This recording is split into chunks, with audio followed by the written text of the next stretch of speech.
Welcome.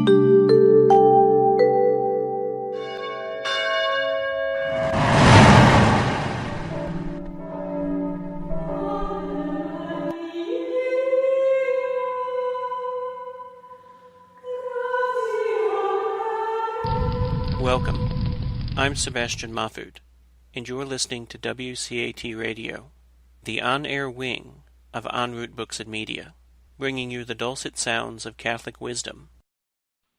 Well of life. I'm your host, Leticia Velasquez, and I have a special treat for you today. We are going to speak with Kondrich, who calls himself a dadvocate of his 15-year-old daughter, Chloe, who has Down syndrome. Let's open with a prayer from Evangelium Vitae, from the back of the Gospel of Life encyclical. In the name of the Father, and of the Son, and of the Holy Spirit. Amen. O Mary, bright dawn of the new world, Mother of the living, to you do we entrust the cause of life. Look down, O Mother, upon the vast numbers of babies not allowed to be born, of the poor whose lives are made difficult, of men and women who are victims of brutal violence, of the elderly and sick killed by indifference or out of misguided mercy. Grant that all who believe in your Son may proclaim the gospel of life with honesty and love to the people of our time. Obtain for them the grace to accept that gospel as a gift ever new, the joy of celebrating it with gratitude throughout their lives, and the courage to bear witness to it resolutely, in order to build, together with all people of goodwill, the civilization of truth and love, to the praise and glory of God, the Creator and lover of life. Amen. So I believe I first met Kondrich through his daughter's picture. I carried it in the March for Life several years ago. He has a lovely daughter of 15 years old named Chloe, who has Down syndrome, and a son 19 years old. Kurt is from Pittsburgh, Pennsylvania. He's been married to Margie for 22 years, and he calls himself, as I said, a dadvocate. His primary role is as Chloe's dad and Margie's husband and Nolan's dad. But he also took on a very important role as an advocate on behalf of those who have little voice. I won't say no voice, because Chloe is beginning to speak for herself. But anyway, he has his wife, Margie, gave birth to Chloe at age 40. The couple refused prenatal tests because they were afraid of being pressured, as all of us are, to abort their child. Had no idea that she had Down syndrome until after her birth. But when he and his wife discovered the very high rate, as high as 90% of abortion, when mothers and fathers learn their child has Down syndrome, they, like me, were horrified. And he calls it eugenics, as you know that I do. He left his job in the police force of 20 years. Kurt got a master's in the University of Pittsburgh in early intervention and became an advocate at the state capitol. I asked him if he lived in Harrisburg, and the truth is he's there so often he might as well live there. That's the capital of Pennsylvania. So he began to share info about children with Down syndrome and by saying what Chloe could do. There's a lot of assumptions with children with Down syndrome that they can't do anything. So he was out to prove that here's his daughter reading at 3 years old. And he proved it by videos. So God opened many doors, and he began speaking about what he calls prenatal genocide, to legislatures. And this has brought a lot of fruit. I'll let him tell you about a lot of it, but I'll just name some of the awards that he's gotten. The St. Anthony Award for the Diocese of Pittsburgh, the Pennsylvania Pro-Life Federation Annual Award, the several National Disability Awards, the Pennsylvania Early Intervention Leadership Award, and the Infant Toddler Association Leadership Award. And he's friends with Chris Bell, head of Good Counsel Homes in the New York City area, and he received their award. Kurt has been on EWTN's Women of Grace show. I was pleased to see him there, explaining the eugenics of children with Down syndrome. And he's with Cardinal Dolan on EWTN, his radio show, which is also live on EWTN. He's been on the Catholic channel, and he spoke at the UN twice on World Down Syndrome Day. The most exciting thing happened to him, I think, when he spoke to the President of the United States and the Vice President just before the March for Life. And when the President addressed the nation, he was asked to stand behind him with his daughter Chloe this past January. Never in history has the President and Vice President addressed this issue. And as you know, the President addressed the March for Life live, and the Vice President was present at the March for Life. So they are very much aware of Kurt's work, and I'm so pleased to have him on our show. Welcome, Kurt. Thank you, Leticia. It's an honor to be on your show, and thank you so much for having me, allowing me to share the journey God has led us on. Oh, yeah, it's amazing. How many years? So Chloe's 15, so would you say you've been involved in this for 15 years, the entire time? I would say so, yeah. It was shortly after her birth I started learning about the prenatal genocide toward these children, and, it was God, as the Holy Spirit, just spurred me on to leave my comfort zone as a police officer. Believe it or not, it was my comfort zone, and to take on a greater role of defending and protecting those who have no voice, those who are the most vulnerable, which is what I've always been geared for. You said defend and protect, and that's what a police officer does. You're just doing it in another realm, but you're still acting as a protector, aren't you, and a defender.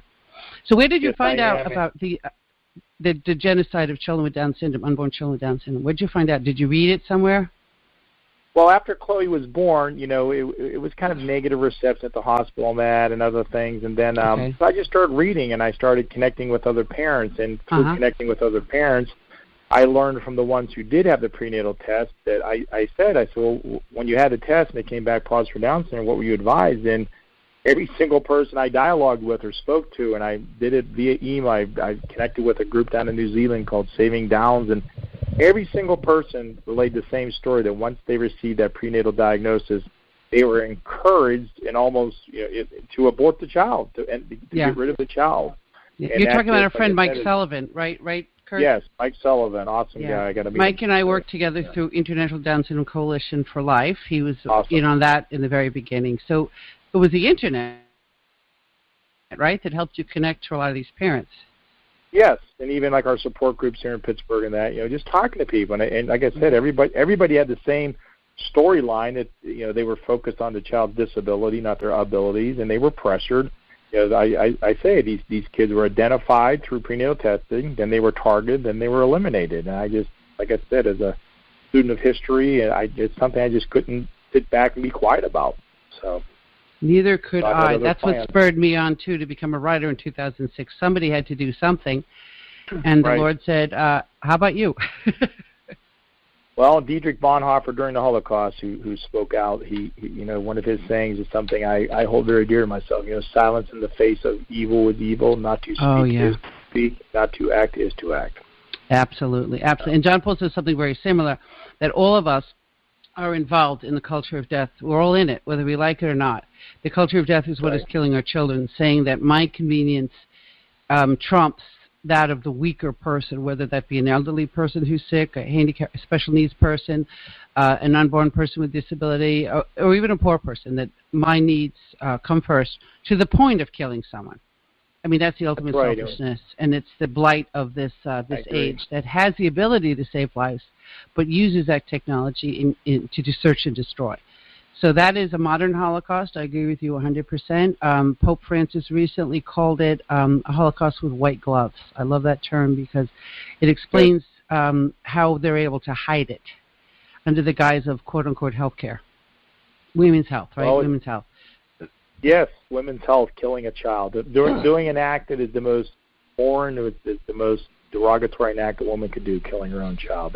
Right, and in that, I've worked in pregnancy centers, and I've dealt with post-abortive women, and trust me, the woman kills part of herself when she kills her child. She may be able to hide it from herself for a season, but ultimately she suffers tremendously from killing her child. And anybody who believes otherwise needs to do some more research. It's a story where I used to bring painful. It's not easy to look at this, but it's definitely the truth.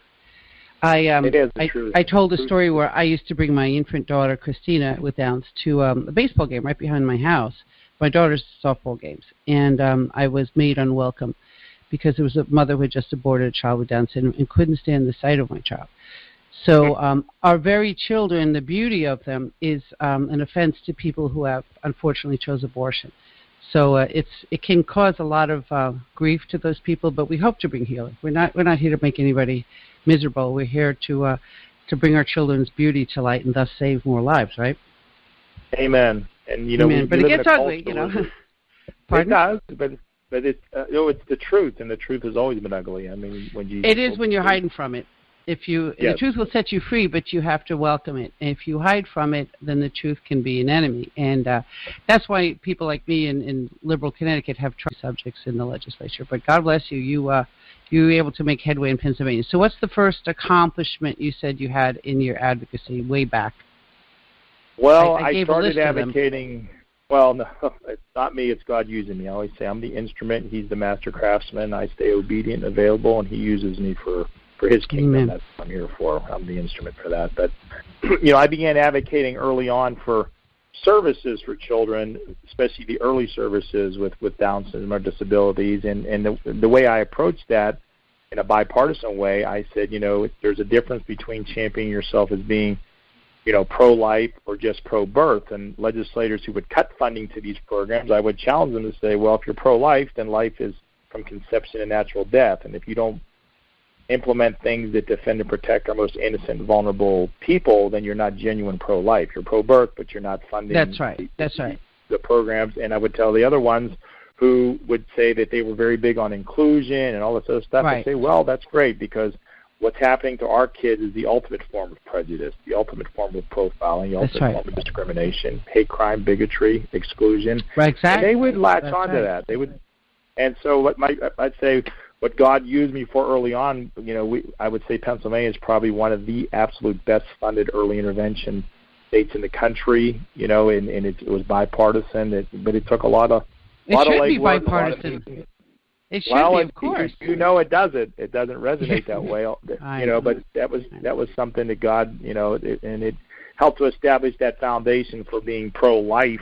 And, and it allowed me to bring my daughter to the Capitol on many occasions and introduce her to bipartisan legislators, which was me planting the seeds or God planting the seeds for what ultimately is now our mission to end this prenatal eugenics.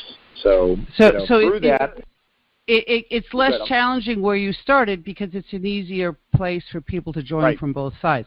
They can see a born child in front of them, your daughter, and want to help her and want to say, let's help Chloe achieve her highest possible level of functioning in society, reading, writing, speaking, and there's very few people that would be against that.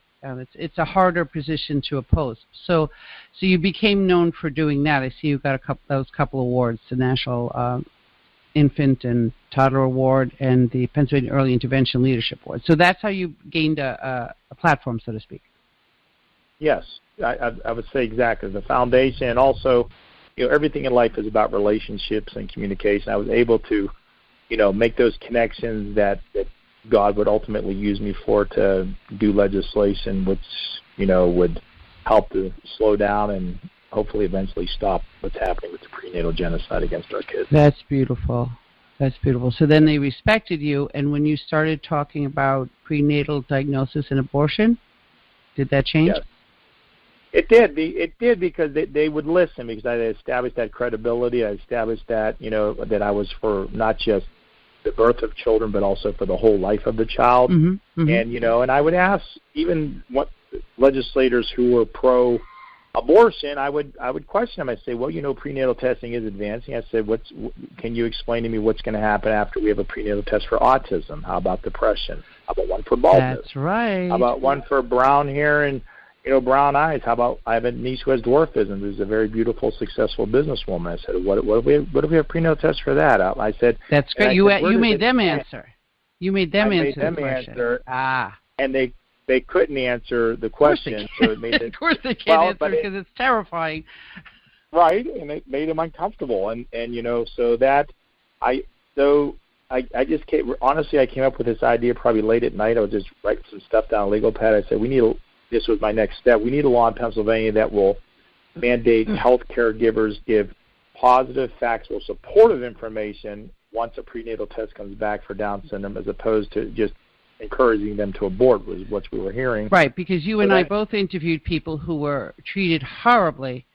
Yes. They were threatened. Not threatened. There were women I know who were threatened that you're a bad mother if you give birth to this child. I mean, imagine turning her desire to be a good mother upside down, and saying giving birth is a bad thing because you'll hurt your marriage, you'll hurt your children.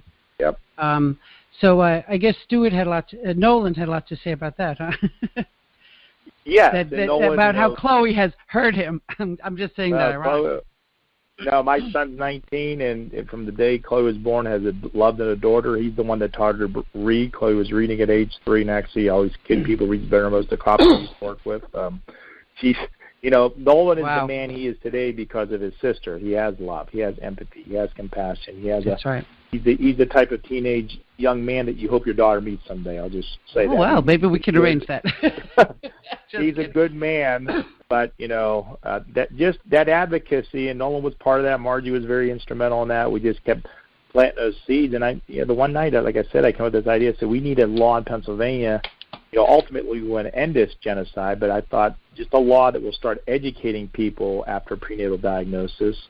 So we came up with the idea. I ran it by some of my legislative friends. We came up with the Down Syndrome Prenatal Education Act. So we ran it as an education legislation. Because who could be against education, right, Kurt? And there was was there money involved? Was there money involved, or just was there any funding? Well, there was money to get the information out and make sure that it was out, but it wasn't. It was education. It also was showing how awesome Pennsylvania's early intervention system is, which is something. So we worded it in a way. It's an easier piece of legislation to start with. It was. Good. It was, and the governor of the state, who was Tom Corbett at the time, who was a dear friend, he named it. He dubbed the legislation Chloe's Law.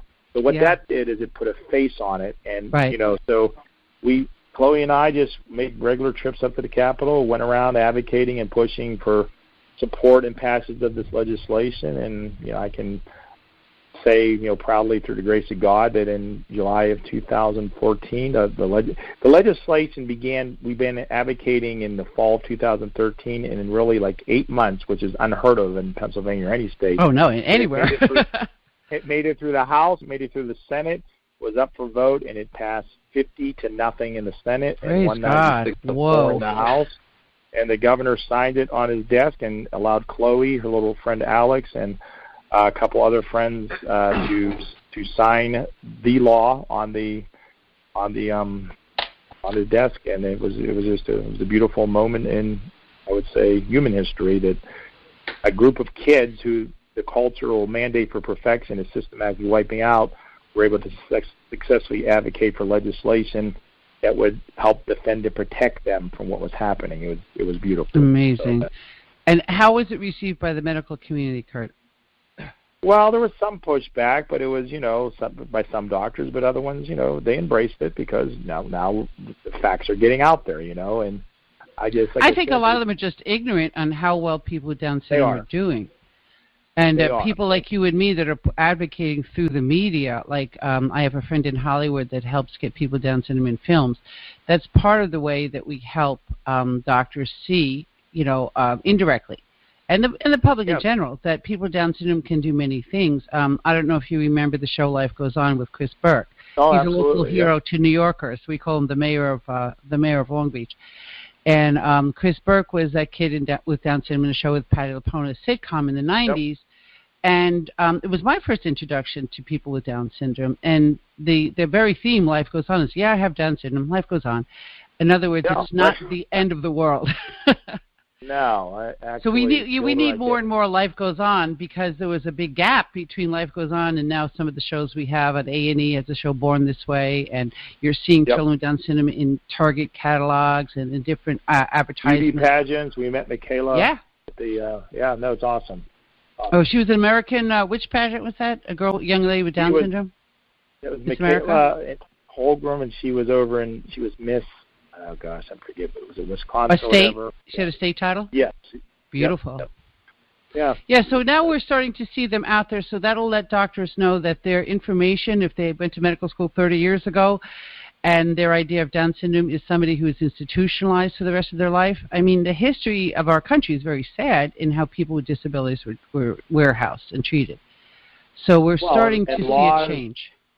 That's right, and laws change based on knowledge, based on understanding, and that, and I remind people. I just spoke at a church, Holy Child Parish, this past week, and I reminded people, in the 1850s, just 150 years ago, not that long, 160, based on the laws of this country, it was perfectly legal and acceptable to own human beings based on their skin color. They were looked upon as inferior. They were treated like property. They were sold and killed and slaughtered. But, our nation grew and grew in wisdom and grew and understood that this is insane and has to end, and so it ended. That was the issue of that. And it ended with brave people like Kurt who were willing to stand up and speak for them. And also, remember Uncle Tom's Cabin.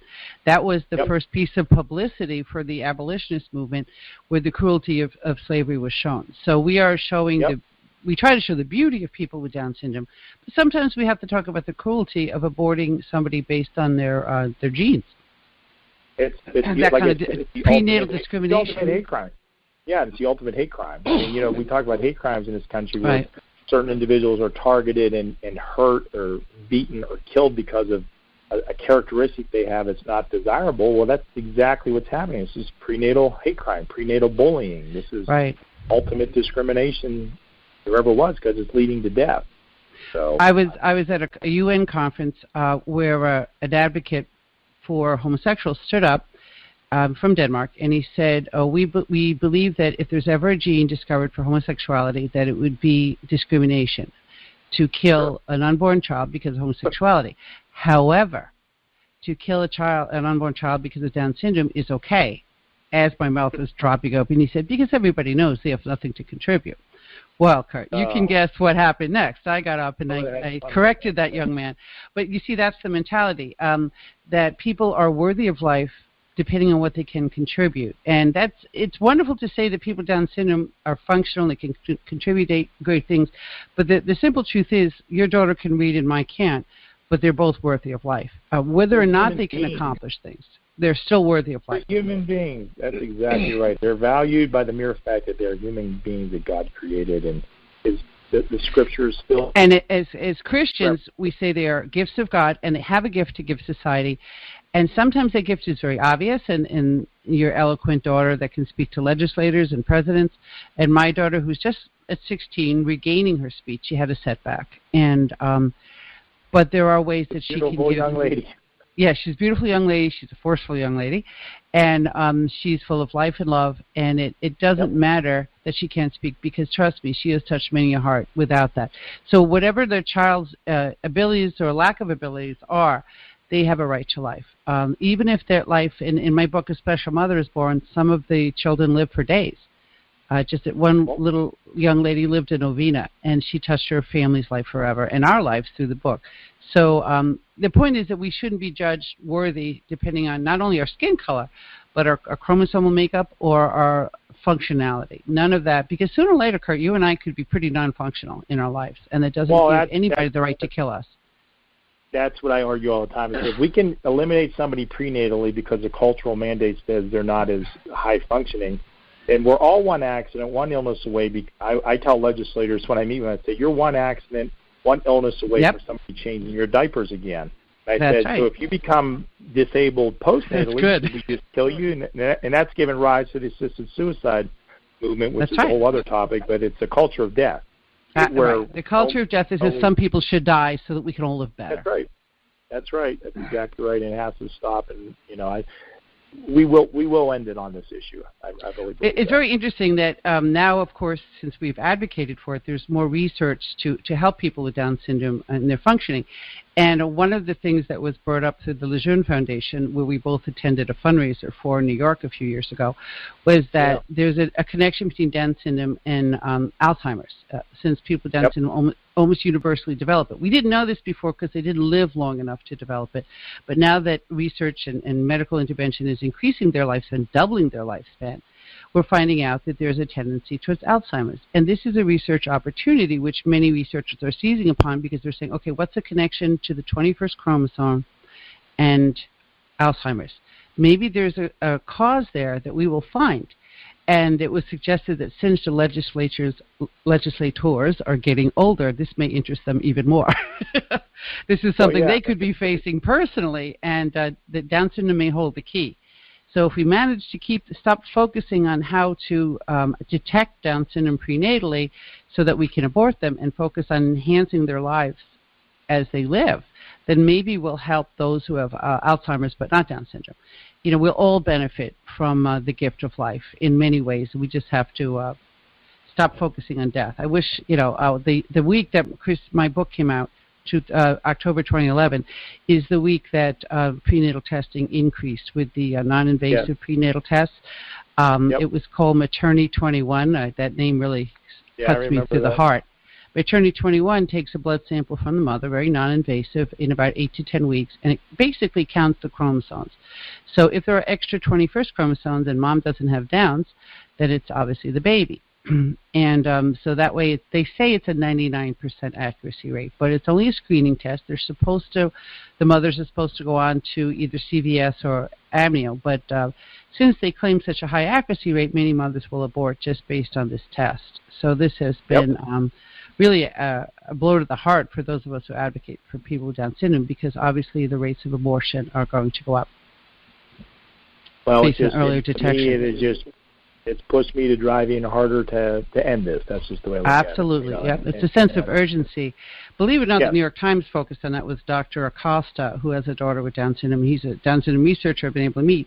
And they said he's racing against time because as prenatal detection gets more accurate, and there needs to be treatments that are encouraging these parents so we can say, look, not only can your child have all these opportunities, have early intervention, have a great future ahead, but there are treatments that will help them lessen the cognitive delays or whatever physical issues that come up. That offers a lot of hope. So we're very encouraged by that. Anyway, so you got that piece of legislation passed, Chloe's law, and doctors were giving more accurate information. And what was your next step?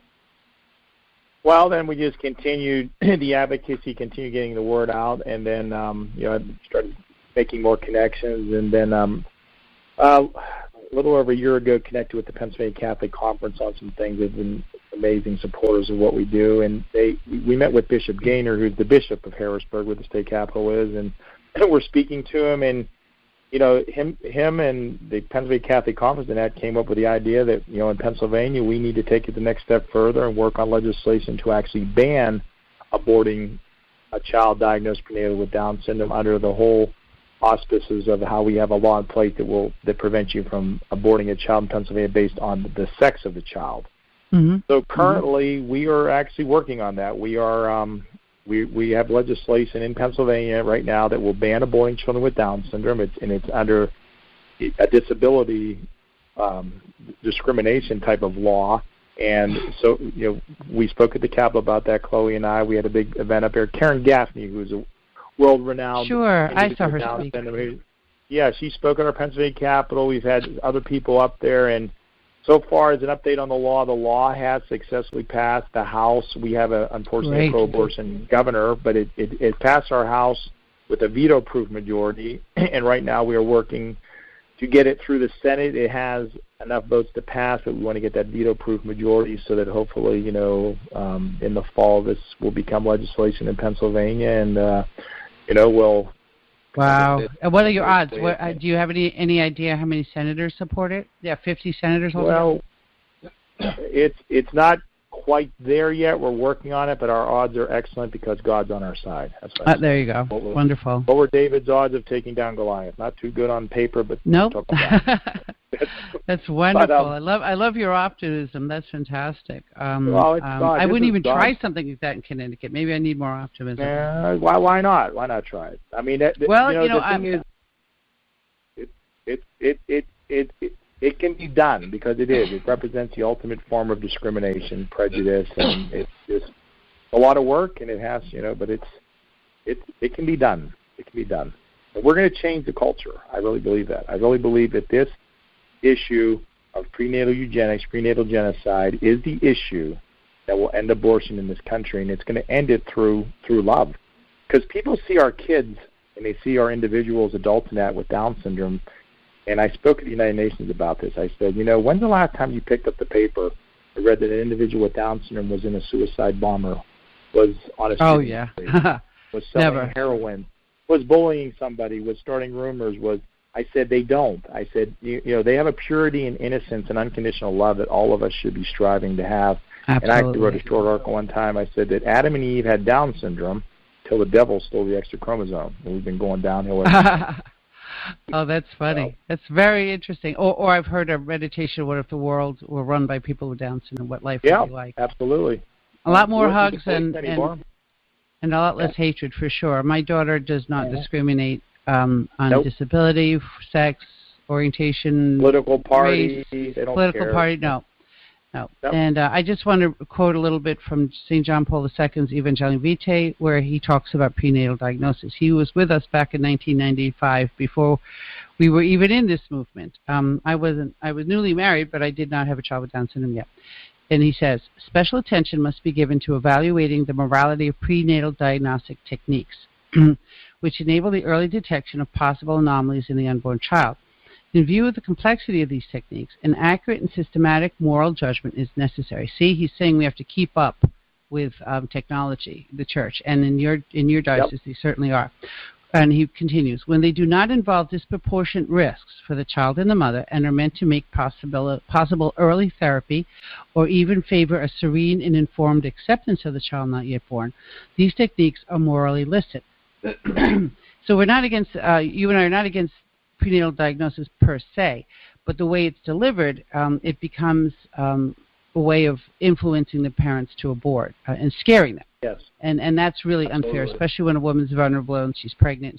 They play on fear.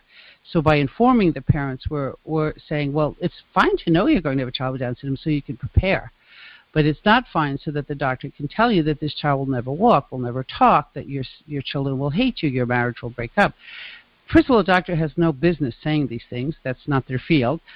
And it's not borne out by research. Research actually shows that marriages are a little bit stronger with a child with Down syndrome, which is against conventional wisdom. But anyway, so John Paul continues, but since the possibilities of prenatal therapy are today still limited, it not infrequently happens that these techniques are used with eugenic intention, which accepts selective abortion in order to prevent the birth of children affected by various types of anomalies. Such an attitude is shameful and utterly reprehensible, since it presumes to measure the value of human life only within the parameters of, quote, normality and physical well-being, thus opening the way to legitimizing infanticide and euthanasia as well. Well, John Paul tells it like it is. And then he speaks about us here. He gives us a pat on the back, you know.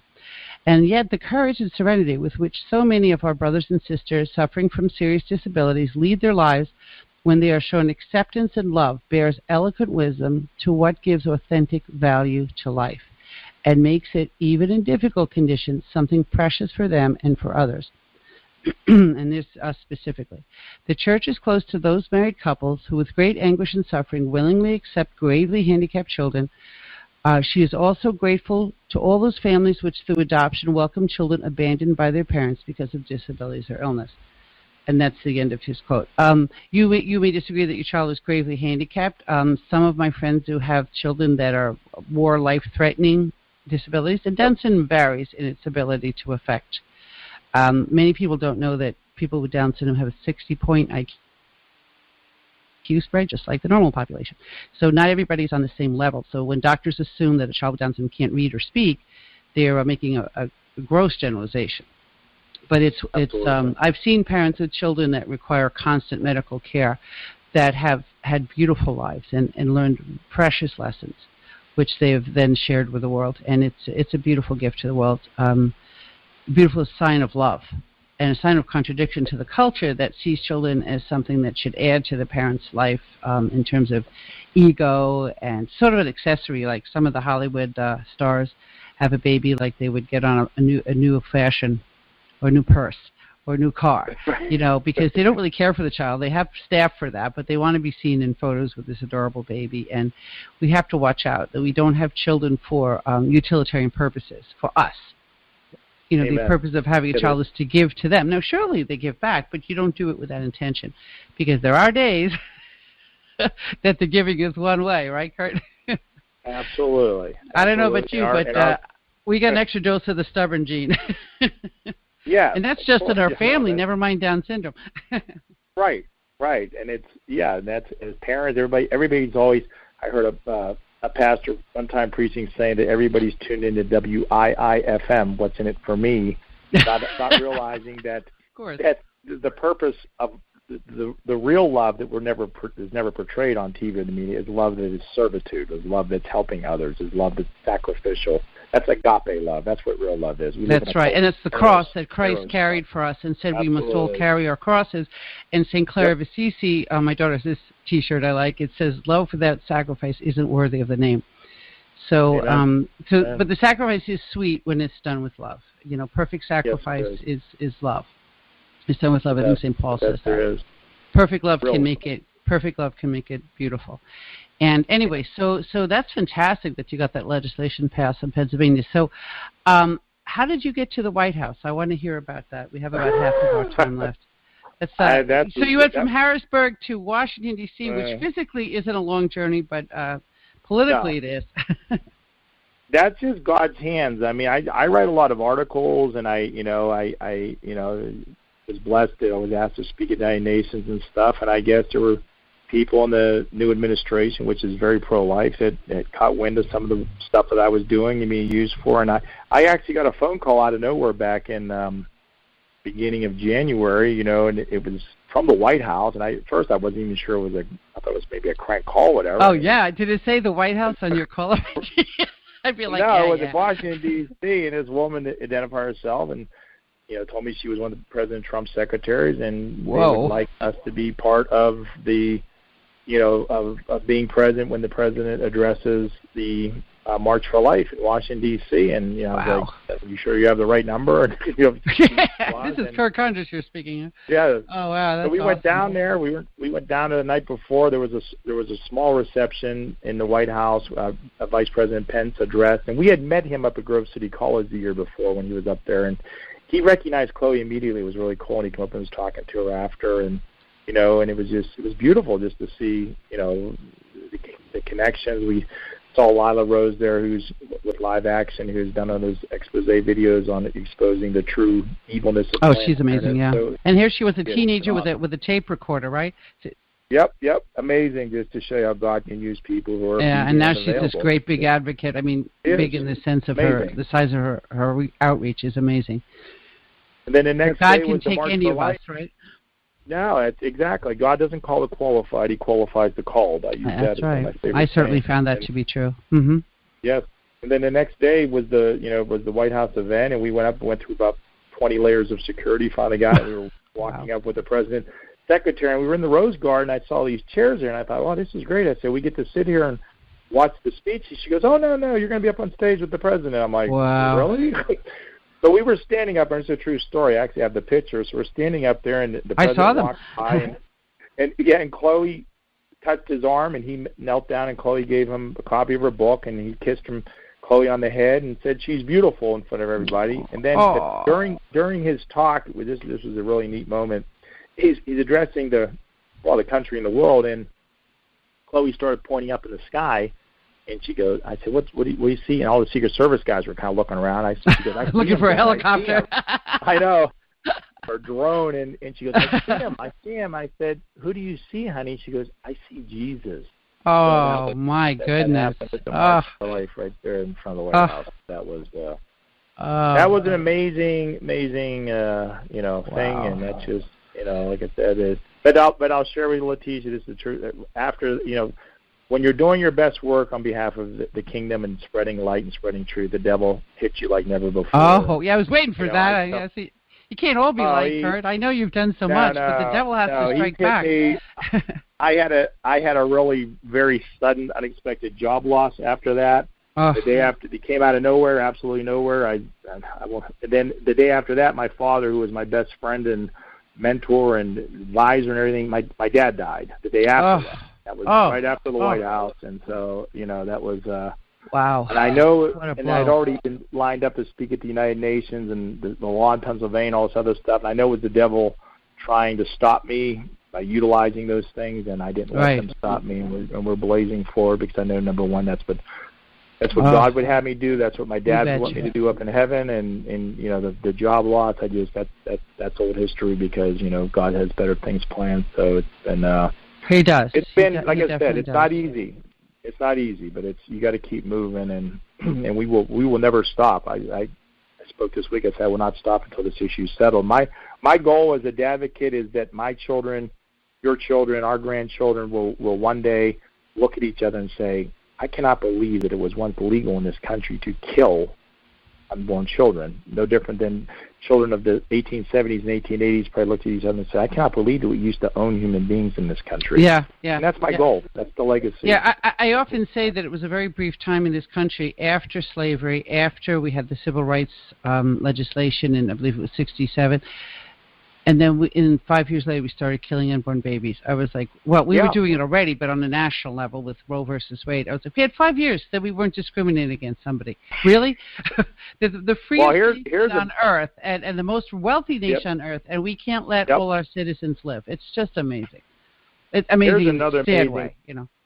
Well, here's a piece of history that really hit me last year, and I wrote an article about this. Somebody at the White House had read this article I wrote. My son and I were kayaking down at South Carolina. I noticed these signs that were up that, you know, it's against the law to disturb a sea turtle nest, even the sea turtle eggs, because they're endangered species, and if you disturb them, it's a felony and up to a $50,000 fine. I did some research into that. I thought, well, that's pretty amazing. I mean, I like sea turtles, but so, you know, I started thinking about it. You know, the reason that these eggs are protected and the reason that these sea turtles are protected is because they're endangered species. And then I said to myself, well, what is an egg?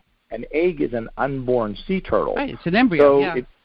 Exactly. So you think about it. If your daughter or my daughter in an unborn stage were, you know, prenatally were a sea turtle, were a panda bear, were whatever, they would be protected under federal law, and there'd be all kind of penalties and fines to kill them.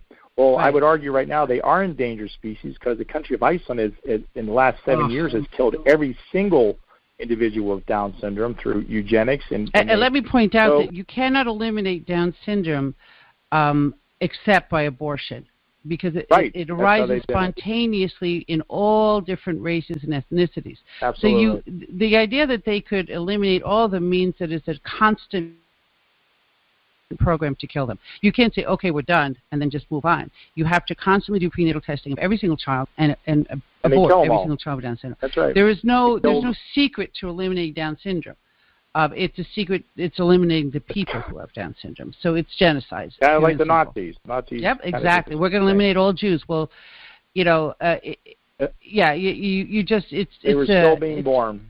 That's right. And thank heavens that CBS did cover that. That was a big advance for our movement, and that they had a documentary on this. You and I have known about it. Our friends know about it, but that brought it to the wider attention in the country. People and that's horrified. What I said. I said, you know, when you made that reference to the civil rights movement, I said something hit me really bright, that in 1973, with Roe versus Wade, we legalized killing our most innocent, defenseless, vulnerable children. The same year. In essence, we said they're not human beings because they don't have the primary right to life of the Constitution. We've eliminated their rights. Yeah. In 1973, the same year, we passed legislation, the Endangered Species Act, which criminalized killing our most vulnerable and endangered animals. So we legalized killing children and we criminalized killing animals in 1973. Well, there's an article right there. Oh, my goodness, the irony, right? And now you can do jail time for handing out a straw in California. So, right. We put a priority, and it's wonderful to protect the environment, but if we're not protecting human beings that we as Christians believe have God's, have the soul, an eternal soul that goes on forever. Yes, we're stewards of creation, but if we're not stewards of our fellow human beings, if we are not our brother and sister's keepers, then the rest of it is pretty meaningless. Absolutely. You know, it's window dressing. I mean, yes, so we someday we hope that, you know, it is unthinkable that an unborn child with Down syndrome is aborted. So that's obviously our goal. I always point out Ireland was a country where children with Down syndrome were allowed to live, because abortion until recently, it still is illegal, but they changed the Constitution, and legislation will not be far behind to make abortion legal. So a psychiatrist from somewhere in the Midwest went to Ireland and said, why are all these people with Down syndrome here? And his guide said, because we don't have abortion. So, but what he saw was a country that widely accepted people with Down syndrome, that had wonderful services for them, and they lived pretty normal lives. They even have a cartoon called Punky. She's a little girl. She says, hello, I'm Punky, and I have Down syndrome. Just like that. So sort of like life goes on. And I said, I wonder if they're still going to have Punky on TV. because that was, again, an attempt to show that her life was full and she was a happy, active young lady. Now that they will be able to target children with Down syndrome. I hope we can help them realize the error of their ways, but we'll start with our country. Right, Kurt? We're going to end it. We're going to end it. You, me, Mike in New Zealand, and our thousands of advocates all over the world are going to end it. It's going to happen. I believe that. I feel it. I feel the Holy Spirit on this one. That's very encouraging, because we are on the winning side ultimately with our Lord. He won victory over death on the cross. So we know that it's just a short time, relatively speaking, of suffering before that. But we also want to save the souls of the people that are killing these children, and bringing possibly damnation and certainly untold misery on themselves because of it. Well, it's the ultimate social injustice. It's the ultimate lie. It's the ultimate deception, and from the author of lies, the devil. And you're right. We have to be that. And when I worked policing, night shift, we'd have a spotlight on our car, and our job was to shine light on the darkness and call out things that were evil. And that's what we are. We are beacons. We are spotlights in this culture of darkness and deception, to call out this evil and call out this deception and keep shining that light until it dissipates. That's what's going to happen. The brighter we get, the more the light, the more the darkness will scatter. I believe that. And it'll scatter, but first it'll fight like heck against us. It's fighting. It's fought me hard this year. I think I've aged in dog years this year, but it's something. Well, in September 15, 2009, Kristen Hawkins had an initiative called Healthcare for Gunner, where parents such as ourselves got up on the triangle in front of the Capitol building and had a press conference saying, we were afraid. Her son, Gunner, has cystic fibrosis. She since has another child with cystic fibrosis, and she's the head of Students for Life.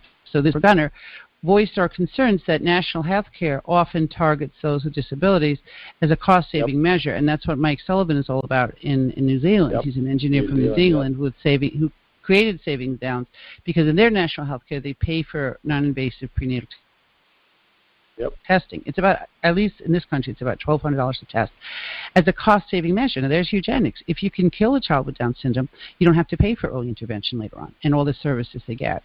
And therefore, you save society cash. Yes. It's all about money. Yes. It's all about the money. It's all about the lies. They don't want to admit that it's about money, but it really is. Yeah. And God's word is very clear on that. But as you said, our children don't cost the criminal justice system anything, do they? No. Or the drug rehab system, or police. Right.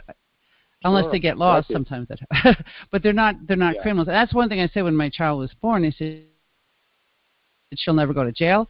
She's not going to come home tattooed and pierced and pregnant and in some kind of gang. This is not going to happen. My child's going to learn to love God and love Him her entire life, and be a light to others. And there'll be difficulties along the way. We have to go to many therapies. We go to many doctors. But I'd rather have that than somebody who's rejected our Lord. I mean, that to me would be the ultimate handicap. You can talk about handicaps. They don't have spiritual handicaps. They're spiritually, like you said, they see Christ where the rest of us are blind because they have a pure heart. I tell people all the time, I say, Chloe, we have a mansion in heaven. I'll be sweeping her driveway. That's right. Blessed are the pure in heart, for they will see God, and they'll bring the rest of us along in their trail, won't they? Sweeping behind. And we just have to keep our eyes on heaven and what our Lord sees and how He sees them, and then assist the people who have not advanced that much spiritually to understand what a true gift is, what a gift to society is. And we have to speak in terms of legislation, human rights, but we do want them to see as Christ sees our children, as a beautiful creation. I had a spiritual insight when I was pregnant with Christina. I didn't know she had Downs, but it was revealed to me in inner voice, your child had Downs, and I was grappling with this in the middle of Mass. I was headed for communion, and again, this inner voice spoke to me, and I believe it was Christ, because the voice said, I want you to accept her as a gift from my hand when you receive me. Using the first person in relation to the Eucharist, I had a chill. I still have a chill go down my spine when I say that. So I said, this child is a gift. This child has Down syndrome, and this child is a gift from His hand. And all gifts from our Lord are good and are intended to bring us to heaven. So she has, in many ways, and she's helped many others. So I know Chloe has. I carried that sign saying endangered species. I don't know how old she was, maybe 4 or 5, a beautiful picture of her in a little jumper. And I carried that in the March for Life. We have a group called Keep Infants with Down Syndrome, and we march on the March for Life every year. We meet at the National Right to Life headquarters, and we meet with legislators like Kathy McMorris Rogers, who I'm sure you're aware, has a son, Cole, with Down syndrome, a wonderful pro-life advocate, an advocate for those with Downs. And she's, passed some legislation. They did pass something in Congress. It was 2008. What was the Prenatal Non-Discrimination Act? It wasn't about abortion. It was about the same thing your act was, Chloe's Law, right? About giving proper information to parents whose child is prenatally diagnosed. Unfortunately, that was not funded. As we later found it. It was passed unanimously. It was passed on a voice vote.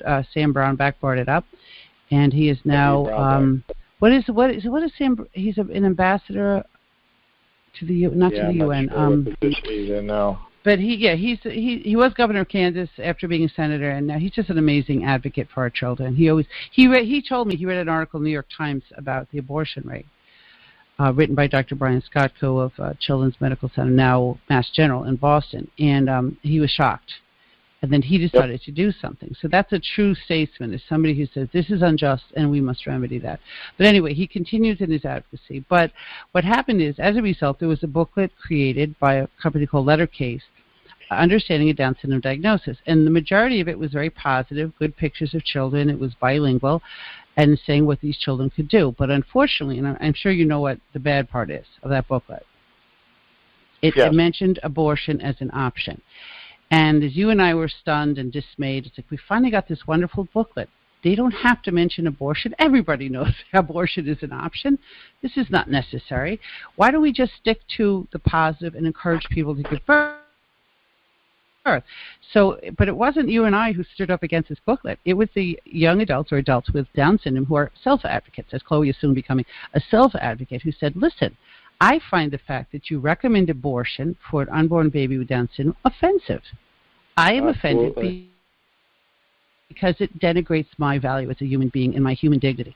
So another booklet was created, and maybe you can help me with the name of it, that did not include abortion as an option, and is being distributed. I know what you're talking about. I will mention in a future show. I forget the name of it, but it was those people, and it's wonderful that they're standing up and their voices are being heard, like Karen Gaffney, whom you mentioned. Yep. She's a young woman with Down syndrome who swam Lake Tahoe. Okay, that's something you and I don't know about you, but I'm never going to do that. No, she's a beautiful. And the English Channel, right? She didn't do it herself. I think she was in a tag team, but whatever. A relay. Right, but even to swim in the English Channel, I mean, come on, that's something you and I are probably never going to add to our resume. No. And has become a vocal and eloquent advocate for those like our children with Down syndrome. And so those people, and okay, help me there with the name, Frank, who spoke in front of us. Oh yeah, committee. No, I What's know. Frank's last name? I'll put that up on my website. It was an amazing speech he gave recently, who said, that we are people too, and we have a right to life. And he's an amazing advocate. I wish I could remember his last name. Amazing self-advocate for those with Down syndrome. So that's we what might have God's going to use. He's going to use these individuals. What a greater group of individuals to end the culture of death than a group of individuals who have no malice and evil, who are being systematically eliminated. It's God. That's how God works. You can see it. You can see it's not going to be some, rich or some big, rich businessman or somebody who thinks they have the inside track, who's arrogant or prideful. It's going to be these individuals who are going to take down the culture of death. I really believe that. I see it. You can see it. They have the power. They do. Yeah, they do, because they have the spiritual power, and we don't often account the spiritual power. Frank Stevens. Yes. I just looked him up. His name is Frank Stevens, and he gave a wonderful speech. You just look up Frank Stevens' powerful speech on Down syndrome on YouTube. It's a 7-minute watch, and it had us cheering. We, by God's grace, we happened upon C-SPAN. We don't often watch C-SPAN, but I said, wait a minute, that's a young man with Down syndrome getting ready to speak. They were advocating for several people advocating for Down syndrome at a congressional committee. I believe it was a Senate subcommittee, and Frank got up and he gave such what do they call it, a speech? Eloquent. Yeah, eloquent, but he was tough though. One of the senators said he's never heard such a powerful speech in his life on the floor of the Senate. It was just amazing, and partially because of who was speaking, but partially because he was speaking the truth to power without fear, and with a smile. But he was just amazing, and he did liken the abortion of people with Down syndrome to the Nazi Holocaust, and he's talked about useless eaters, which is something that the Nazis used to denigrate those that they considered life unworthy of life. That's it. They would say that children would do math problems in Nazi Germany, saying that how much it costs to feed a person of what they call feeble-minded or mentally ill or with a disability in an institution, who were not contributing to society, versus a soldier, which they saw as the ultimate contributor to German society. At that time, they were emphasizing the military buildup to take over the world. And so they were trying to rationalize the killing, and as we know, the eugenics started with the T4 program, where people in institutions were being killed by their doctors, either by starvation, exposure, or lethal injection. And letters were sent to the family saying, oh, they expired in captivity. And I believe there were 140,000 that were killed, and there was an outcry, and then they just went underground. And then the gas chambers were also used in killing these people. But they were first, because Nazis had determined that these were the less valued members of society. And then, as it always does, they ramped up to, from people or institutions were under control, they ramped it up to the Jews and the gypsies and the homosexuals and the pastors like Dietrich Bonhoeffer and Catholic priests and nuns like Edith Stein that... again, so they were emboldened by the ability to kill the vulnerable, and then they went up and up and up. So those of us who think it's okay to kill some people will soon find ourselves threatened. As they said, they came for the Jews, and I didn't complain because I wasn't a Jew. They came for the gypsies. I didn't complain. I wasn't a gypsy. On and on and on. And it ends with, they came for me, and there was no one to stand up for me. So we have to keep that in mind, that if anybody's human rights are violated, all of our human rights are violated. All of us are hurt by that. And God bless Frank Stevens and Karen Gaffney and many other young advocates. And those of us who have children that are less verbally eloquent, but still stand for the beauty of life, and their lives in particular, but human life in general, in front of the world. So how did you get involved with, I'm sorry? They're all priceless human beings. They're all priceless. You got involved with Good Counsel Homes. I'm very interested in that, because Good Counsel Homes is a collection of maternity homes run by Chris Bell of New York City. They extend to New Jersey and I think somewhere else. I think they have another state. They're down south too. Also. Down south too. It's wonderful. It's giving women a place to spend their pregnancies and I believe a couple of years after, learn to nurture their child, get solid employment and education. And in a beautiful, loving Christian atmosphere. So how did you get involved with Good Counsel Homes? A woman who was at the United Nations when I spoke there this past year at invitation from the Vatican was connected to Chris Bell. She heard me speak at the UN, shared my information with him, and then they contacted us, wanted to give us their award this past May, and that's just it was all God's hand. We got to go up to a big gala on Park Avenue. I would say it's an event that she had so much fun there dancing and interacting. I imagine. It was beautiful, but it was just, it was through that. Then we've been connected to other organizations, the Array of Hope. I was also up in New York City.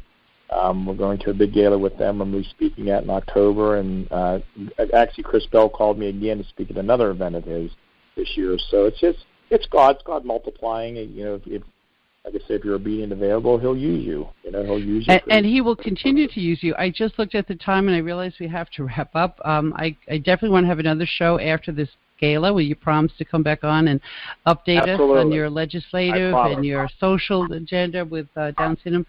As we continue to move this agenda forward, we're enhancing the gospel of life and fighting the culture of death.